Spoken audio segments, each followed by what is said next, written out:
Once upon a time, you and all your kind lived underneath bridges, had ridges for ribs that dropped off into empty chests as if your hearts were all stolen treasures.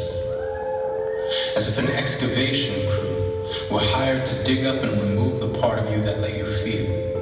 And while the world above you invented the wheel, you stayed put, knowing you one day need to roll over top of you to get to where it's going. You had an endlessly flowing supply line of food. You began to brood over humanity and made meals of our home, as if crushing our spirits would make your mirrors cast better reflections than the ones they gave. As if the only way you could save yourselves was to make the world ugly so no one would notice you hiding in it. You learned to knit pain into a kind of camouflage, treated hope like a mirage that you could use to lure in your next meal. You lived off of our fears if you could taste what we feel. And every night, as the moon read bedtime stories to sunlight, you took darkness as an invite to head out into the world. You curled your hands into wrecking balls. Your breath became squalls. You made rocks rumble. You made land shiver. You made boys and girls pray that someone would deliver them from you. We told them you aren't real. The world changed, but you all stayed the same. Just migrated from living underneath bridges to living underneath information superhighways. Days and nights became meaningless. Each already deepened chest became an abyss that no one would ever find the bottom of. Concepts like love fell into your gravity. We turned ourselves into life preservers, hoping to save as many as we could. But the fathers who stood guarding closet doors and the mothers who secured the floors underneath beds all shook their heads, not knowing how to deal with you. Who crept into our lives with tongues like knives, stabbing your words into our skin.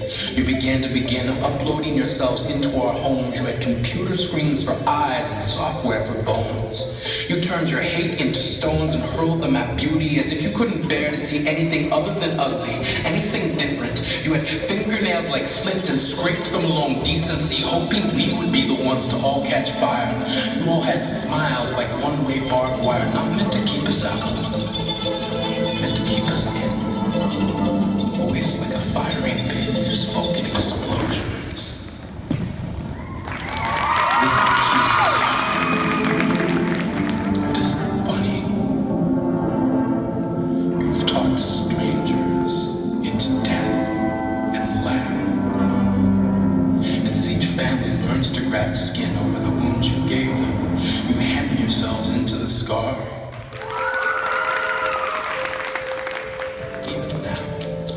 You somehow see this as an invitation to turn your keyboards into catapults, wondering which one of you can be the first to hate this best.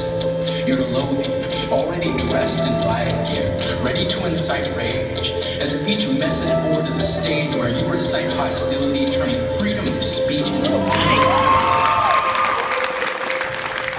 We are stuck with you, the same way you are stuck with you. Your mind is glue and it keeps malice fastened there like cheap wallpaper. We were once upon a time told that none of you exist. We dismissed you as make-believe or myth. Now, armed only with resolve, we can no longer afford to tell ourselves that you aren't real. We will not let you make your dinners out of